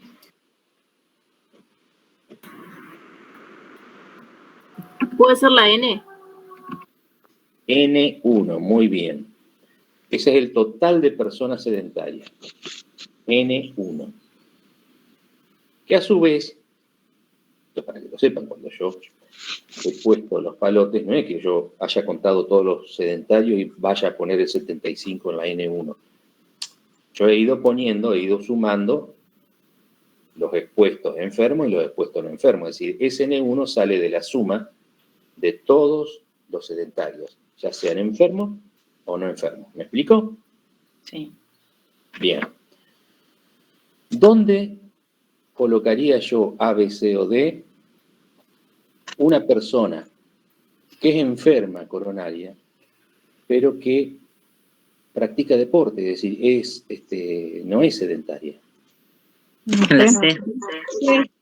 En la C. Muy bien. Veo que hasta ahora la van pegando. El que hasta acá no la pegó, que me diga ya. Que repito de nuevo. Por fin lo estoy Que me entendiendo. lo diga ya. ¿Cómo se llamará? Yo, Por fin lo estoy entendiendo. Bien. ¿Quién dijo yo que no entendía? yo entendí. Me perdí. Jonathan, ¿te perdiste? Yo también, profe. Un poco sí. Bueno, vamos de vuelta entonces. Están con la tabla a mano. Sí. Acá yo tenía una hipótesis. Tenía la hipótesis de que Para mí, el sedentarismo es un factor de riesgo. ¿Estamos hasta acá? ¿Factor de riesgo de qué? De una enfermedad. ¿De cuál? Enfermedad coronaria. Oh, perfecto. El sedentarismo, yo lo tengo que poner como variable independiente. ¿Estamos hasta acá de acuerdo? Va a ir en la parte izquierda de la tabla la variable independiente. La variable dependiente, que es la enfermedad coronaria, ¿por qué? Porque en mi hipótesis, la enfermedad coronaria depende del sedentarismo. ¿Estamos hasta acá de acuerdo? ¿Sí? ¿Estamos de acuerdo? Sí, profe. Perfecto. Entonces yo tengo en la tabla la variable independiente y la variable dependiente. De ahí, repito, de ahí, quiero que vean la importancia de saber diferenciar cuál es la variable independiente y la dependiente en una hipótesis cualquiera que se les puede largar. Porque si ustedes no tienen claro esto, van a hacer esto. Van a poner los enfermos acá en la fila y la exposición acá arriba, y ustedes imaginan que cuando tienen que sacar cálculo, esos números no le van a dar para nada. ¿Vamos hasta acá? Entonces, yo digo ahora, Jonathan, eso que dice expuesto, no expuesto, como fila, expuesto, no expuesto, es exposición presente, exposición ausente. Es decir, sedentarismo, no sedentarismo. ¿Estamos? Eso es lo que va a la izquierda de la tabla, es decir, la variable independiente. Y arriba va a ir enfermedad coronaria, sí, enfermedad coronaria, no. O sea, enfermo, no enfermo.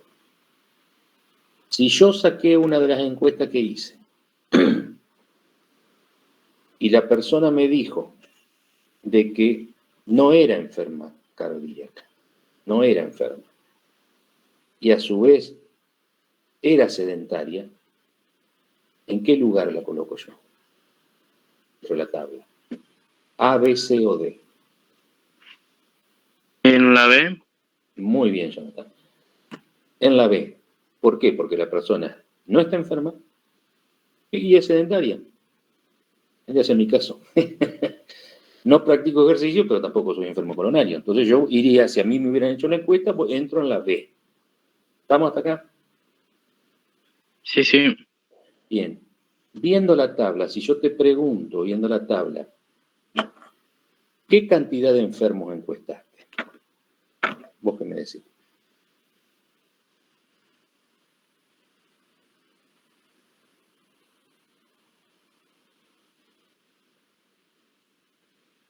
Hasta ahí no vayas. N3. Yo te pregunto, ¿qué cantidad de enfermos? N3. Ah, sí, sí, sí. Está. Ahí. O sea, la capté, sí. Sería la suma de los enfermos que son sedentarios más los enfermos que son no sedentarios. Porque, ojo, Sí, el total. el tipo es coronario, pero no es sedentario. ¿Por qué? Y porque por lo menos 3 veces va a dar la vuelta a la plaza. 3 veces a la semana. ¿Estamos? ¿Por qué? Porque se lo recomendaron. Y bueno, entonces pero hiciste la encuesta, te dijo, ¿usted es enfermo coronario? Sí. ¿Es sedentario? No. Punto.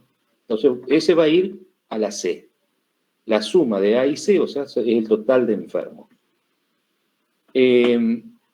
Si yo hice, y el total de no enfermos es N4, podría decir que yo, N3 más N4 es el total de encuestas que tengo, o sea, la cantidad de población estudiada. La falta N. ¿Estamos? Sí, sí. Bueno, y ahora la pregunta es la siguiente. ¿Cuál sería el total de personas que no son sedentarias? O sea, que no están expuestas a ese factor de sesenta. N2. N2. N2, muy bien. Perfecto. Por lo tanto, es lo mismo. Si sumás N1 y N2, te tiene que dar igual, 200. 200.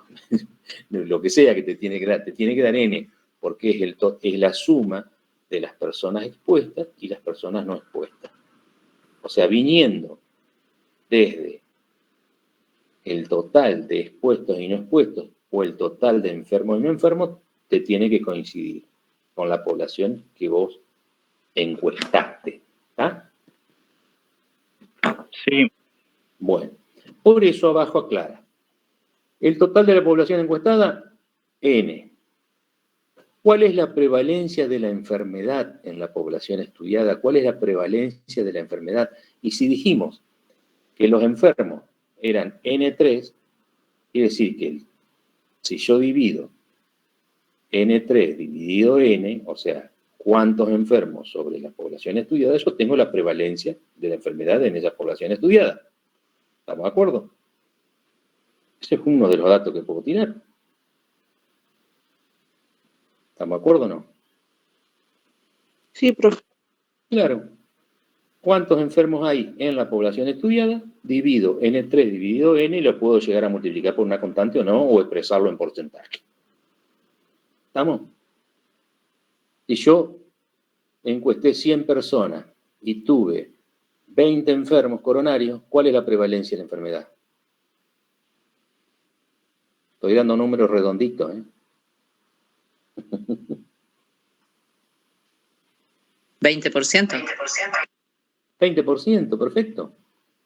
Estudié 100 y tengo 20 enfermos, la prevalencia es 20%. No es 0,2% como me pone alguno. Que no me hagan dar bronca, mira. Bueno, seguimos.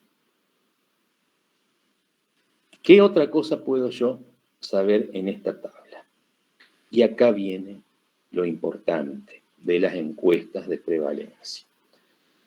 Porque, además de yo poder conocer cuán prevalente es la enfermedad cardíaca en esa muestra de la población estudiada, o cuán frecuente o cuán prevalente es la actividad física en esa población, yo lo pudiera, ahí termino el estudio, yo puedo presentar eso y digo, miren, tengo esta encuesta de prevalencia, en esta muestra de la población encontré que hay un 20% de enfermedad coronaria y a la vez encontré que hay un 75% o un 50% de sedentarismo.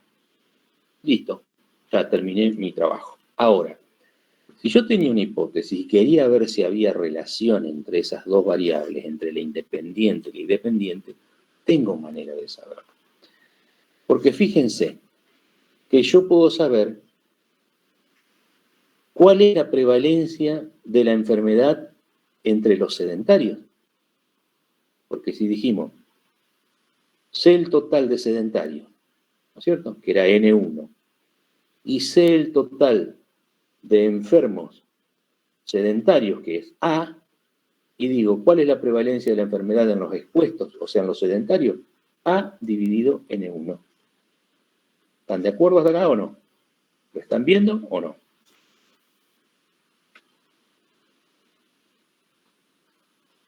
Sí.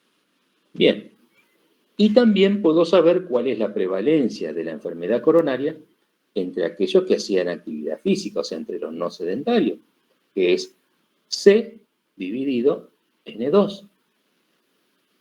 Ahora, entonces yo sé, con esta tablita, donde yo, y fíjense la importancia de las tablas para organizar los datos, esta es una tabla de 2×2.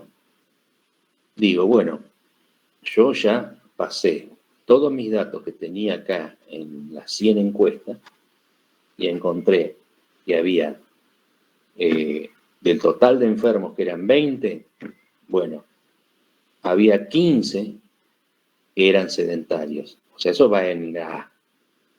Pero de los sedentarios no eran solo 15, era N1.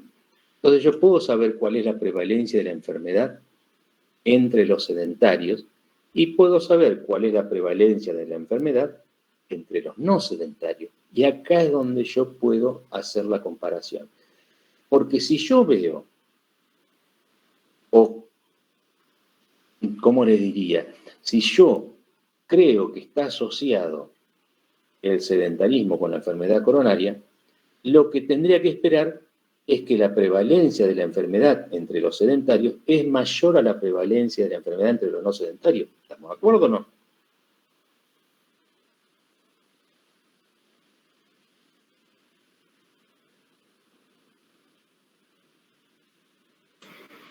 Sí, profe. Lo repito. Sí. Vamos bien. Si mi hipótesis es de que el sedentarismo está asociado con la enfermedad coronaria, lo que tendría que ver en esta tabla yo es que la prevalencia de enfermedad entre los sedentarios es mayor a la prevalencia de enfermedad entre los no sedentarios. Y bueno, se valora si existe asociación mediante lo que se conoce como una medida de asociación. Y en este caso particular de las encuestas transversales, ustedes van a ver por ahí algún texto que dicen que hay dos maneras de medir si hay asociación. Mediante dos medidas de asociación. Una que se conoce como OR, que la vamos a ver en el módulo 7, pero hay una que sí la vamos a ver ahora, que se llama la razón de prevalencia. La razón de prevalencia, que no es nada más que la prevalencia de la enfermedad en los expuestos sobre la prevalencia de la enfermedad en los no expuestos. Si la prevalencia de la enfermedad en los expuestos, o sea, si quieren lo llevo al ejemplo este, y la prevalencia de enfermedad coronaria entre los sedentarios es mayor a la prevalencia de la enfermedad entre los no sedentarios, esa división va a ser mayor que 1, porque esto es mayor que esto, el numerador es mayor que el denominador, me va a dar mayor a 1. Y yo podría considerar, lamentablemente la palabra medida, la van a seguir viendo incluso, pero ya la hemos visto en medidas de frecuencia, ya sea como, si he usado escala numérica como medida de tendencia central, medidas de dispersión, medidas de frecuencia como porcentaje, etcétera, etcétera. Pero esto se llama medida de asociación. Y esa palabrita asociación es ¿por qué? Porque yo estoy tratando de ver si hay asociación entre dos variables, entre una variable independiente y una variable dependiente. ¿Me expliqué? Estoy tratando de ver si hay asociación, si están asociadas la variable independiente con la dependiente, y para eso yo puedo calcular o valorar calculando una medida de asociación, que en el caso particular de las encuestas transversales se la conoce como razón de prevalencia, que no es otra cosa que dividir la prevalencia de la enfermedad entre los expuestos dividido la prevalencia de la enfermedad entre los no expuestos. Si es mayor a 1, digo, está asociada. Lo que sigue después en el apunte, no vamos a hacer hincapié en eso, porque tiene que ver con que si vos querés ver si esa asociación es estadísticamente significativa, esa palabrita estadísticamente significativa, tiene mucho de bioestadística y es demasiado elevado para este nivel que estamos hablando acá, porque tiene una fórmula, etcétera, etcétera. Simplemente, hasta acá nomás, lo que queremos ver con las encuestas transversales, entonces, es que si yo más o menos tengo una hipótesis, puedo llegar a ver si están asociadas la variable independiente y la dependiente. Puedo llegar a... Ahora, ¿me sirve a mí para confirmar la hipótesis? Y la razón de prevalencia. No nos sirve. ¿Por qué? Porque no tenemos muestra, o sea, no trabajamos con muestra. Esa no es la respuesta.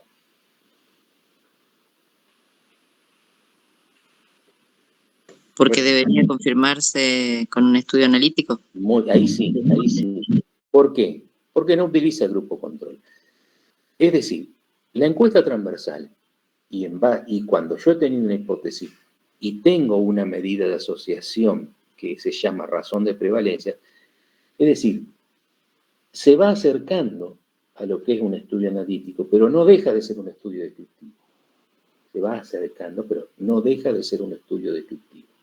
Está ahí medio en el medio entre lo que es un estudio descriptivo y un estudio analítico, la encuesta transversal. Por eso a veces se la conoce con el nombre de encuesta transversal y otras veces se la conoce como encuesta de prevalencia.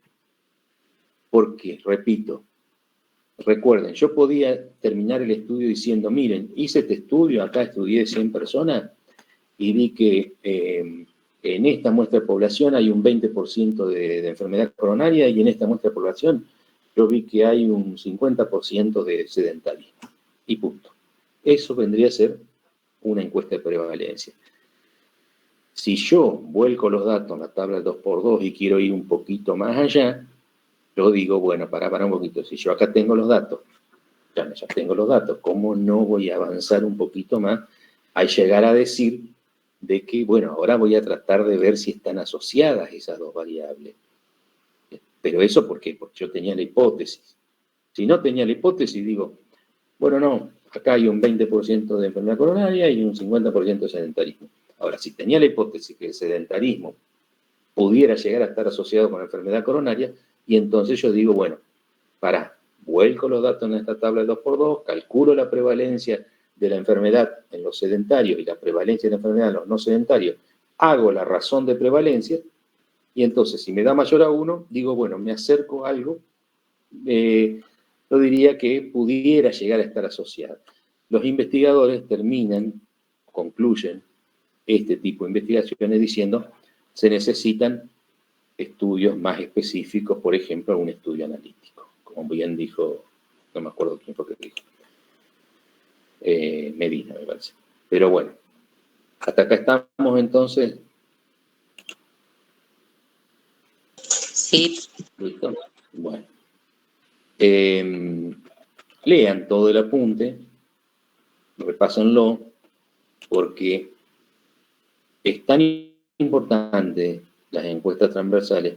Y les digo, hay otro apunte también que se llama investigación exploratoria, descriptiva, correlacional y explicativa, que tiene que ver, ese apunte que se llama investigación exploratoria, descriptiva, correlacional y explicativa, es sacado de las ciencias sociales. Pero ustedes van a poder ver ahí que se pueden dar ejemplos, tanto de las ciencias sociales como de las ciencias biológicas, que son totalmente aplicables a lo que es un estudio descriptivo, un estudio correlacional, etcétera, o explicativo. Correlacional, repito nuevamente, lo vamos a ver cuando veamos epidemiología analítica, el módulo que viene.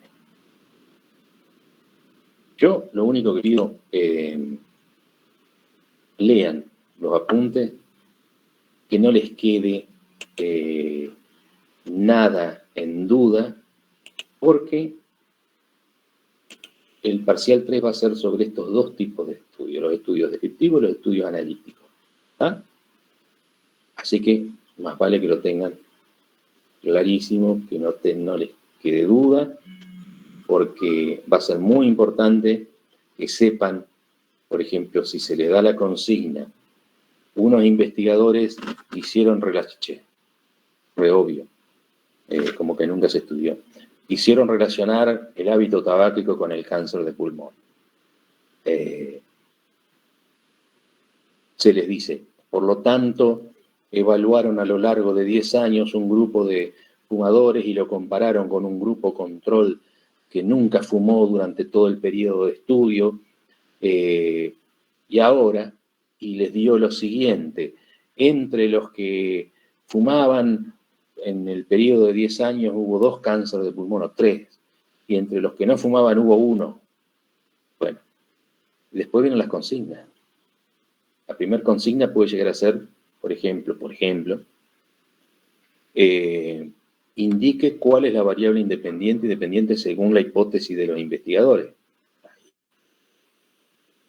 Eso es lo primero, porque si ya de ahí salís mal y me decís que el hábito tabáquico depende del cáncer de pulmón, quiere decir que en la tabla de 2x2 vas a poner cualquier cosa. No me miré así, Medina, vos sabés que así. Me mira sorprendida, pero ¿quién va a decir eso? Bueno, pero hay gente que se confunde y no va a ser tan fácil tampoco la consigna, ¿eh? O sea, no va a ser hábito tabáquico, cáncer de pulmón. Pero te quiero decir, tenés que saber diferenciar porque de otra manera no vas a saber ubicar bien los datos en la tabla 2x2. Porque de última te va a indicar, bueno, ponte que vos seguiste 100 fumadores y 200 que no fumaban, y viste que hubo 4 cánceres de pulmón entre los que fumaban y 1 entre los que no fumaban. Bueno, coloque esos datos en la tabla 2x2, calcule la medida de asociación y saque la conclusión. Entonces, si vos pusiste mal, cuando calculé la medida de asociación, te va a salir cualquiera.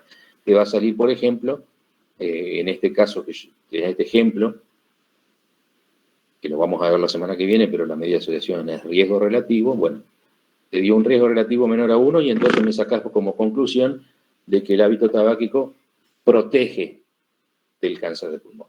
¿Por qué? Porque diste vuelta a las cosas. ¿Qué suele suceder? Entonces, a repasar, a leer todo el material que se les envía, porque muchas veces van a decir ustedes, no, pero esto que estoy leyendo, sí, es lo mismo que explicó, o es lo mismo que está en el apunte, y bueno, pero leyendo el material adicional es que vas a tener distintas visiones, vas a tener distintos ejemplos, etc. Te lo va a aclarar más a la cosa, en otras palabras. Así que lo que es estudios correlacionales, estudios explicativos, cuando hay hipótesis correlacionales o hipótesis explicativas, lo vamos a ver en el módulo que viene. Hasta acá entonces concluimos con lo que es los estudios epidemiológicos 1, que vendría a ser lo de la epidemiología descriptiva. Espero que hayan disfrutado de la charla y nos vemos el jueves que viene. ¿Vamos? A estudiar. Bueno, un abrazo. Alexis. Gracias. Gracias por estar, Gracias, profesor. Buenas tardes. Bueno, nos vemos. Jonathan, quedó todo clarito, ¿no? ¿No me fue, Jonathan? Sí. Bueno, cualquier cosita, ya saben. Buenísimo. Por ahí, viste que yo por ahí te abro cada tanto para poner algunos boludenes en el Facebook. Una boludena. Abro cada tanto el Facebook. Si por ahí me ponen algún mensaje, si quieres mandarme algún mensaje o algo, siempre y cuando esté a mi alcance, no hay ningún problema. ¿Estamos? Buenísimo, gracias. Un abrazo. Gracias por su buena.